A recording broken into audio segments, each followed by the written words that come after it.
अस्सलाम वालेकुम वदिया family, welcome to वदिया blogs. कैसे हैं आप सब लोग? उम्मीद करती हूँ सब ठीक होंगे, खैरियत से होंगे। अल्हम्दुलिल्लाह मैं भी ठीक हूँ, आप लोग भी ठीक हैं। तो अल्लाह का शुक्र अदा कर दें ताकि अल्लाह पाक खुश हो जाएं कि उसके बंदे ने उसका शुक्र अदा कर दिया है।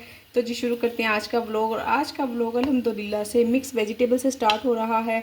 मिक्स वेजिटेबल मैंने इसमें डाली है मटर, गाजर, शिमला मिर्च, आलू और सूखी मेथी डालूँगी। ठीक हो गया, मिक्स वेजिटेबल डन हो गई है।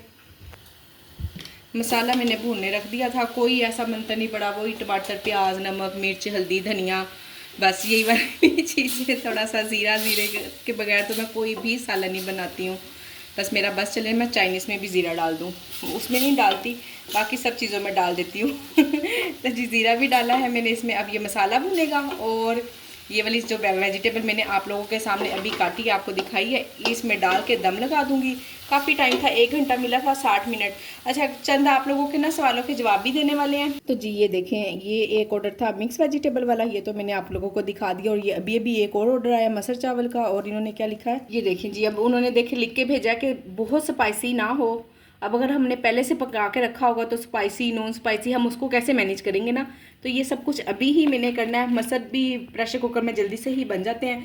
ज़्यादा से ज़्यादा सिर्फ मैं राइस भिगो के रखती हूँ, और जो राइस मैं यूज़ करती हूँ उस ये फ्रिज में से निकाल कर लाई हूँ। ठीक है, कल के भीगे हुए हैं, ये 4-5 दिन भी भीगे रहे तो कोई मसला कोई इशू होता ही नहीं है। मसला और इशू मिक्स होने लगे थे। तो कुछ भी नहीं होता इनको। वैसे 5-5 दिन तो भिगो के नहीं रखने चाहिए, बट हाँ ये है कि 2 दिन 3 दिन, यानी कि अब देखे ना, कल मैंने भिगोए थे, मुझे था कि कल ऑर्डर आ जाएगा, पर कोई भी ऑर्डर नहीं आया, ना कोई दाल चावल का, ना चना पुलाव का। जो 1-2 ऑर्डर आए वो दूसरे थे, पकौड़े शकोड़े, ये वो दूसरी चीजें थी। और मैंने कल वीडियो भी कोई नहीं बनाई, छुट्टी की थी वीडियो से। और आज मैं आपको दिखा रही हूँ कि कल के चावल है।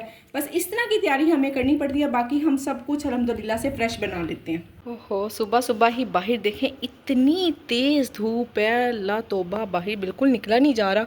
मैं बाहर लेने गई थी झाड़ू। ये देखें जी, साथ साथ ऑर्डर भी बनेंगे, साथ साथ सफाई वाली बाजी भी आ गई हुई है। यानी कि ताही ना, बच्चों के स्कूल का टाइम होता है ना, फिर जल्दी जल्दी बच्चों ने भी आना होता है, तो आपको पता फिर सारे काम ही एक साथ करने पड़ते हैं हमें। डस्टबिन मैंने रात को धोई थी, और इस पे अब शापर वगैरह चढ़ाएंगे, सफाई मुकम्मल करेंगे। पहले बाहर की सफाई करूंगी। किचन भी बिखरा हुआ है, ऐसी बात नहीं है कि किचन सिमटा हुआ है, किचन भी देखिए इतना बिखरा हुआ है। पर इसकी खैर है, इसको तो मैं शाम तक कर ही लेती हूँ, ये सारा दिन चलता रहता है। कारपेट पे यही वाली झाड़ू लगती है। पहले मैंने सारी चीजें समेट ली थी। ये देखें जी, अल्हम्दुलिल्लाह से 15 मिनट पहले ही मैं रेडी करने लगी हूँ, और मिक्स वेजिटेबल मेरी रेडी है। एक कमरे का मैं झाड़ू भी लगा आई हूँ। आके मैंने फिर किचन में हाथ धोए। ये देखें जी, गीले गीले हाथ हैं, ठीक है ना, आप लोग ये ना समझिएगा मैं हाथ धोए बगैर काम करती हूँ। बस अब इसको पैक करूँगी, और साथ साथ चावल वगैरह भी बन रहे हैं, बनते जाएंगे, साथ साथ बाकी काम भी हो रहे हैं। सिस्टम चल जाता है घर का, अल्हम्दुलिल्लाह बहुत अच्छा चल जाता है। ये देखें जी, शामी कबाब बन चुके हैं, और अब मैं इसको करने लगी हूँ ब्लेंड। बस जब इस तरह से हम अपने काम को आसान बना लेते हैं ना, तो ढेर सारा काम भी हमें मुश्किल नहीं लगता। माशाल्लाह से ये 2 किलो दाल है, और 2.5 किलो, 2.25 किलो के करीब चिकन बन जाता है। तो देखें माशाल्लाह से कितना काम आसान है ये। ऐसे अब 2 से 4 मिनट में मैंने सारा इसको मैश कर लेना है। मुझे एक बहन का कमेंट था, कह रही थी कि हमें ना फूड पांडा से पेमेंट ही नहीं आ रही है। तो देखें सिस्टर, पता नहीं आपके साथ क्या इशू हुआ है, क्या मसला हुआ है। और यही है कि आप या तो व्हाट्सएप ग्रुप में ऐड हो जाएं, वहाँ पर आपको कोई ना कोई बहन गाइड कर देंगी। मुझे खुद भी नहीं पता कि क्यों नहीं आ रही है आपकी पेमेंट। और बाकी आप जब तक इंस्टाग्राम पर आएंगी नहीं, वहाँ मेरे डिटेल में बात नहीं करेंगी, तो मैं आपको भला क्या कह सकती हूँ ना कि क्यों आपकी पेमेंट नहीं आ रही, क्या इशू है, ऑर्डर्स कम है, ऑर्डर नहीं आ रहे हैं, या आपने कोई ऐसी ऑफ़र लगवाई हुई है और वो ऑफ़र सारी आपकी, यानी कि जितने भी आपके ऑर्डर आते हैं वो सारी फूड पांडा की ही कटिंग हो जाती है। तो इसलिए ना आप इंस्टाग्राम पर आएँ, वदिया ब्लॉग्स के नेम से ही मेरा इंस्टाग्राम आईडी है। सेम पिक लगी हुई है, जो सी इस आईडी पे पिक लगी हुई है, वही वाली पिक इंस्टाग्राम पे भी लगी हुई है। वहाँ आके डिटेल से बताएं, फिर ही मैं कभी आपको कुछ बताऊँगी। और अल्हम्दुलिल्लाह मुझे 1.5 साल, पौने 2 साल हो रहे हैं काम करते हुए। कभी एक दिन 1 रुपया, कोई एक वीक भी ऐसा नहीं गुजरा कि मेरी पेमेंट ना आई हो। इसलिए मुझे ना इस चीज़ का कोई अंदाज़ा नहीं है कि आपकी पेमेंट क्यों नहीं आ रही, जब तक आप मुझे डिटेल से नहीं बताएंगी। और बाकी फूड पांडा अल्हम्दुलिल्लाह किसी की कोई पेमेंट नहीं खाता। किसी के अगर 2 रुपये उनकी तरफ ज़्यादा चले गए हैं ना, तो वो नेक्स्ट टाइम वो 2 रुपये लग कर आते हैं कि ये पिछली पेमेंट थी। काटते भी हैं, अगर हमारी तरफ ज़्यादा आ जाते हैं, 20 रुपये, 2 रुपये, 5 रुपये, इस हद तक रुपये का हिसाब रखते हैं। तो कुछ ऐसा नहीं होता कि फूड पांडा पेमेंट खाता है। आप आएँ इंस्टाग्राम पे, मेरे साथ डिटेल से बात करें, फिर भी मैं आपको कुछ बता सकूँगी। तो जी अल्हम्दुलिल्लाह से एक और ऑर्डर है। सिर्फ 7 मिनट मेरे पास रह गए हैं और मैंने लस्सी बना के तो फ्रीज़र में रख दी है। पकोड़े बन रहे हैं, इसलिए मैं अभी रेडी टू डिलीवर नहीं करी। 5 मिनट 2 मिनट बाद कर दूँगी ये, जब 5 मिनट रह जाएंगे ना। तो जी पकोड़े ना मेरे अंदाजे में ये कम है, मैंने एक पुर और डाला हुआ है, देखते हैं कितने हैं। हाँ देखा ना, इकट्ठे 30 ग्राम कम है। दूसरा पुर भी निकल रहा है अभी। ये है जी, बाकी के पकोड़े भी बन गए हैं। और आज आपको पता नहीं क्यों इतनी थकावट हो गई है ना, खड़ा ही नहीं हुआ जा रहा है मुझसे। टांगे मेरी इतनी दुख रही है जैसे मैं बहुत ढेर सारा टाइम खड़ा रही हूँ, और बाकी मैं खड़ी तो रही हूँ। आपको पता है पहले ना मैं शामी कबाब 2 टाइम यानी कि उसको ना 2 हिस्सों में डिवाइड कर लेती थी। आज पका लेती थी, कल मैं शामी कबाब बना लेती थी। पर अब गर्मी है, मुझे डर लगा, मैंने कहा कि ऐसा ना हो, कहीं ऐसा ना हो कि ख़राब हो जाए, क्योंकि आपको पता है मौसम तो इतना ज़्यादा चेंज हो गया है ना जिसकी कोई इंतहा नहीं। तो इसलिए ना मैंने शामी कबाब आज ही बना लिए। काफ़ी ज़्यादा टाइम मेरा उसमें लग गया, तकरीबन 80 के करीब बने हैं। 75 या 80 मैंने काउंट नहीं किए, इतने ही बने होंगे। तो इसके बेनिफिट भी बताऊंगी आप लोगों को, और ये मैं किस तरह से इसको बनाऊंगी, कैसे इसको पीसूँगी, बॉयल करूँगी, धोऊँगी। ये अभी मैंने इसको पानी से निकाल के ना अच्छी तरह से तो डिप करके रख दिया है। डिप इसलिए किया है कि इसमें इतनी मिट्टी होती है ना अंदर ही अंदर इसकी जड़ों में।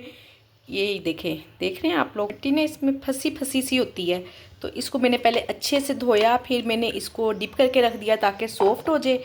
मिट्टी इसकी जितनी भी है ना वो निकल जाएगी। ये तरीका वैसे मुझे पहले बिल्कुल नहीं आता था, ये अल्लाह जन्नत नसीब करे, मेरी सास ने मुझे सिखाया। इंसान जिससे जो चीज़ सीखे ना तो उसके लिए दुआ भी कर दिया करे, और आप लोग भी दुआ कर दें अल्लाह पाक उनको जन्नतुल फिरदौस में आला मकाम अता फरमाए, आमीन सुमा आमीन। और ये देखिएगा अभी जबकि मैंने इसको बड़ी अच्छी तरह से धोया था, बहुत ही अच्छे से धोकर फिर मैंने इसको डिप किया है, और 2-3 घंटे के लिए किया है। सर्दी है, सर्दी हो तो आप ओवरनाइट भी कर सकती हैं, सर्दी है कह दिया है, अब गर्मी है तो मैंने बस इसको 2-3 घंटे के लिए डिप करके रख दिया था। और ये देखें ज़रा कितना गंदा पानी हो रहा है ना, देख रहे हैं, बस इसीलिए इसको मैंने डिप किया था। अब इसको दोबारा फिर मैं अच्छे से मल मल के धोऊँगी, और बाकी का काम आगे चल के बताती हूँ क्या करना है। जितना ज़्यादा हो सके ना इसको आपने उस तरह से अच्छी तरह धो लेना है कि आपकी तसल्ली हो जाए कि अब इसमें बिल्कुल भी मिट्टी या रेत ऐसा कुछ भी नहीं लगा हुआ। बहुत अच्छी तरह से धोना है। ये देखें जी, मैं फिर से पूरे 1 घंटे से चूल्हा जला रही हूँ पर जल ही नहीं रहा। अजान शुरू हो गई है, बाकी की बात बाद में करती हूँ। इसको पता नहीं क्या इशू हो गया है, और मैंने मंगवाई है माचिस। वैसे तो मैं माचिस बिल्कुल भी यूज़ नहीं करती, तकरीबन 99% मैं माचिस यूज़ नहीं करती हूँ, सिर्फ 10% कर लेती हूँ जब मजबूरी होती है। तो अभी ये ना 50 रुपीज़ का पैकेट था, मैंने बच्चों को लेने भेजा है, 100 रुपीज़ का कर दिया। मुझे इतनी हैरानगी हुई, मैं कहा इकट्ठे 50 रुपये कर दिए यानी कि डबल कर दी प्राइस ना। तो इतनी मुझे हैरानगी हुई, मैंने कहा वाह, हर चीज़ के प्राइस डबल हो रहे हैं, चाहे डबल हो रहे हैं जो भी हो रहे हैं, बस जिन्होंने ख़रीदना है, जिन्होंने लेना है उन्होंने लेना ही लेना है। ये बात मैं इसलिए कर रही हूँ कि बहुत सारी बहनें ना डिस्टर्ब हो रही थी कि हम प्राइस बढ़ाएं, क्या करें। देखें, जब प्राइस बढ़ेगी ना, जो ख़रीदने वाला है उसको म्यार मिलेगा ना, तो वो कोई बेवकूफ़ नहीं है, उसको पता है कि वाकई में ओवरऑल ही महंगाई हो रही है ना, हर चीज़ ही बढ़ रही है। वो खुद भी घर की ग्रोसरी लाता होगा, अपनी कोई बेगम को, कोई माँ को, कोई बहन को कोई ना कोई खर्चा पानी देता होगा, उसको पता है। तो कोई बहनें बढ़ाना चाह रही हैं, बगैर परेशान हुए प्राइस बढ़ा सकती हैं, और लॉस में बिल्कुल काम ना करे, ना करे, ना करे, लॉस में काम ना करे। ठीक हो गया ना, थोड़ी थोड़ी बढ़ाएं, बहुत भी ज़्यादा ना बढ़ाएं कि एकदम से लगे कि जी 200 रुपया 300 रुपया बढ़ गया। अब देखें ना 50 रुपये बढ़े हैं, यानी कि डबल कर दी प्राइस माचिस की। तो मुझे फील हुआ कि 50 रुपीज़ की हो गई, 50 रुपीज़ की थी 100 की कर दी है। बस इस तरह से ना, इस तरह ना करें कि आपके कस्टमर को शौक लगे। बस ये है कि थोड़ा थोड़ा करके बढ़ा दें, 20-30, जिस पे ज़रूरत है उसको बढ़ाएं, जिस पे नहीं ज़रूरत उसको ना बढ़ाएं। जी मैं बनाने लगी हूँ हल्दी, अब देखें कितना पानी साफ़ है इसका। ठीक हो गया, ये तकरीबन मैंने धो के फिर काफ़ी देर से भिगोई हुई है, क्योंकि चूल्हा नहीं जल रहा था, कोई था ही नहीं बच्चा घर पे जो मुझे माचिस ला कर देता। अब आ गया, अब ये पानी जब अच्छे से बॉयल होगा तो फिर मैं हल्दी उठा के इसमें डाल दूंगी। 5 से 10 मिनट हमने पकानी है। इसके साथ साथ मैं आपको स्टोरी भी बताना चाहूँगी। आपको पता है थोड़ा अर्सा टाइम पहले ना, थोड़ा तकरीबन कितने 2022-23 की बात है, मेरे हस्बैंड ना काफ़ी ज़्यादा बीमार हो गए थे। उनको ज्वाइन के शोल्डर फ्रीज़ हो गए थे, बिल्कुल बाजू काम नहीं करते थे। इवन के ना उनकी शर्ट मुझे उतारनी पड़ती थी, मुझे पहनानी भी पड़ती थी। अक्सर लेटे लेटे वो उठ के बैठ नहीं सकते थे, इतने ज़्यादा ना उनके शोल्डर फ्रीज हो गए थे। तो उस वक्त मुझे ना, मैंने ये नेट से ही देखा था, कोई कोई बातें अच्छी भी होती हैं, कोई कोई नहीं भी अच्छी होती है। अक्सर मैंने बहुत सारी रेमेडीज़, बहुत सारे उनकी रेसिपीज़ ट्राई की हैं जो कि नहीं अच्छी होती और बहुत सारी अच्छी भी हो जाती हैं। इसलिए हर चीज़ में अच्छाई भी है, बुराई भी है, डिपेंड करता है कि हम उसको किस तरह से यूज़ करते हैं। ठीक हो गया था ये, मैं आपको बता रही हूँ। तब से ना तकरीबन 4-5 साल से मैं ना हस्बैंड को ये इसी तरह से बॉयल करके रख लेती हूँ। ये 1 साल के लिए इनफ होती है। नेक्स्ट डे फिर बन जाती है। दूध में बॉयल करके देती हूँ, कैसे देती हूँ वो भी आगे आगे बताऊंगी। और हाँ, सबसे बड़ी बात, सबसे अच्छा और बेनिफिट वाली बात ये है इसमें कि आप इसको फूड पांडा पे भी ऑन कर सकती हैं। हल्दी वाले दूध को किसी भी तरह से शक्कर डाल के, हल्दी डालकर और उसको बॉयल करके सौंफ डालकर इसको टेस्टी सा बना के सेल भी कर सकती हैं। जहाँ से आपको लगे खराब है वहाँ से आप इसको काट भी सकती हैं। हल्दी माशाल्लाह से बिल्कुल साफ थी, ये छोटा सा पीस इसमें से खराब निकला, वो मैंने साइड पे कर दिया, बाकी सारा साफ है। अगर आपको कहीं कहीं से खराब लगे आप उसको काट के तो ज़ाया भी कर सकती हैं। और आपका बाप, भाई, बेटा, शोहर, कोई भी अगर थोड़ा सा भी इसको कोई इस तरह का कोई भी मसला हो रहा है ना, जिस समय कोई ना कोई दर्द, पेन या नहीं जाती या छोटी मोटे कोई भी इश्यूज, मसले मसाइल हो रहे हैं, तो मेडिसिन ठीक है लेनी चाहिए। बिल्कुल इलाज इंसान को अपना सबसे पहले करवाना चाहिए, सारे काम बाद में, और अपनी हेल्थ सबसे पहले इंसान को अच्छी करनी चाहिए। आपको पता है सेहत भी बहुत बड़ी नेमत है, भी नहीं, सेहत है ही बहुत बड़ी नेमत। गलत बोल गई हूँ, इसको आपने खुद ही करेक्ट कर लेना ठीक है ना। तो मेडिसिन लेने से साथ साथ अगर आप और हम मिलकर अगर हम ऑर्गेनिक चीजों से फायदा उठाएं तो उसका तो बहुत ही बेनिफिट है। ये लॉन्ग टाइम असर करती हैं। आपको पता है मेडिसिन थोड़ा सा असर करती है, फिर वैसे का वैसे ही इंसान हो जाता है। तो मैंने अल्हम्दुलिल्लाह से अब दोबारा जब से मैंने हस्बैंड को ये दिया ना, फुल उनके कोई किसी किस्म की इस तरह का कोई मसला नहीं है। अल्लाह का लाख लाख शुक्र है। और अब तकरीबन मेरे पास 6 हल्दी वाला दूध मैं दरमियान में देती रही हूँ उनको। वो थोड़ी थोड़ी सी थी, मैंने कंजूसी से इस्तेमाल किया, अब आ गई है। तो अब गर्मी आ गई है, इतनी ज़्यादा भी हल्दी वाला दूध डेली देने की जरूरत नहीं है। वीक में 1-2 दिन मैं दिया करूँगी इंशाल्लाह। और आप इसको अपने फूड पांडा पे भी ऑन कर सकती हैं और घर के लिए भी इस्तेमाल करें। बाकी हल्दी के बेनिफिट से कौन वाकिफ नहीं है। तो जी बस इसको इतना ही बॉईल करना है। 2 छोटे छोटे से बॉईल आए हैं और अब हमने इसको निकाल देना है, छानते हैं, इसको ठंडा होने रख दूंगी। यहाँ हमें इसको बहुत ज्यादा पकाने की जरूरत नहीं है, बस हल्का सा ना इसका जैसे कच्चापन खत्म कर दें, या आपने हल्के से छोटे छोटे से 2 बॉईल देने हैं। ये थोड़ी सी ठंडी हो जाए, इतनी कि मैं इसके हाथ लगा सकूं। तब तक जी बेटा कोली से आ चुका हुआ है, वो रोटी मांग रहा है। मैंने कहा चले उसकी भी बना देती हूँ और फजर की भी बना देती हूँ। बाकी हस्बैंड अभी नहीं आए हैं, जब वो आएंगे तो फिर हम सब बाकी के तब खा लेंगे। तो जी ये ठंडी हो चुकी हुई है और अब हमने इसको क्या करना है, बड़ा ही आसान तरीका है। बाजू लोग करते हैं इसको बारीक बारीक बैठकर हाथों से काटते हैं, जैसे ना बारीक बारीक सी कोई हम चीज़ काटें, तो फिर उसको टाइम लगाने की कोई ज़रूरत नहीं है, ना ही हमारे पास इतना टाइम है। इसको पकड़ें, चॉपर में डालें, चॉप करें और जान छुड़ाएं। ये लें जी, हल्दी मैंने चॉप कर ली है। इसको जल्दी सुखाने का एक यही तरीका है बेस्ट,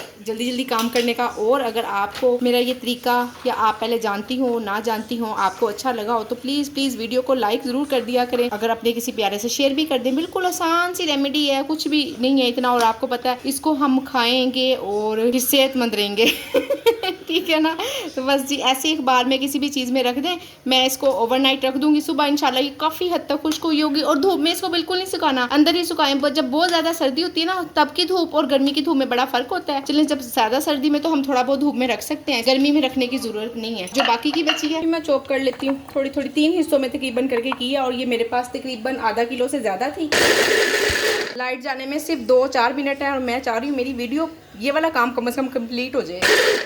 ये देखें जी, मैंने सारी, आप बिलीव करेंगी सिर्फ 2 मिनट का काम था, 2 मिनट में मैंने सारे को चोप करके रख दिया। और आपको एक बात और बताऊं, आपको याद होगा रमज़ान में मैंने आपको बताया कि मेरी छोटी बहन की तबीयत ठीक नहीं है, वो हमारे कपड़े वगैरह सिलाई कर देती है, तो इस मरतबा वो नहीं कर सकी। उसकी तबीयत को क्या हुआ था, चले मैं आपको ये भी बता देती हूँ। उसके ना आँख में ना कोई क्लाउड आ गया और डॉक्टर ने उसको कहा है, रेकमेंड किया है कि आप हल्दी वाला दूध लाजमी पिए। तो वो मुझे कह रही थी कि मैंने हल्दी लेकर आनी है, उसके पास ना इतना टाइम नहीं होता, छोटे छोटे बच्चे उसने खुद स्कूल लेकर आने होते हैं, छोड़ कर आने होते हैं, ये ना एक बहुत ज़्यादा काम हो जाता है। टाइम तो खैर किसी के पास भी नहीं आ रहा, पर मैंने उसको कहा कि नहीं तू इतना तरद्दुद ना कर तेरा बेगम तो जब मैं गिफ्ट दूंगी तो सुबह का मैंने फिर उसके लिए ये लेके भी जाना है। लोग मैंने अभी तक अगर मेरे चैनल को सब्सक्राइब नहीं किया तो कर लें, ताकि कल का व्लॉग बड़े मजे का होने वाला है इंशाल्लाह।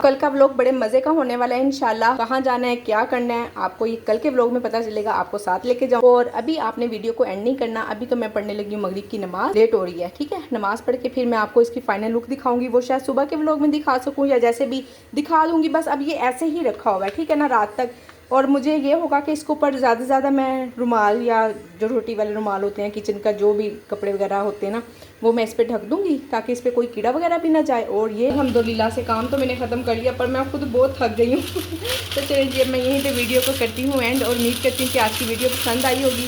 वीडियो को लाइक, शेयर और चैनल को सब्सक्राइब करें। अपना ख्याल रखें, अपनी बहन को दुआओं में याद रखें। मिलते हैं नेक्स्ट वीडियो में। अल्लाह हाफिज़।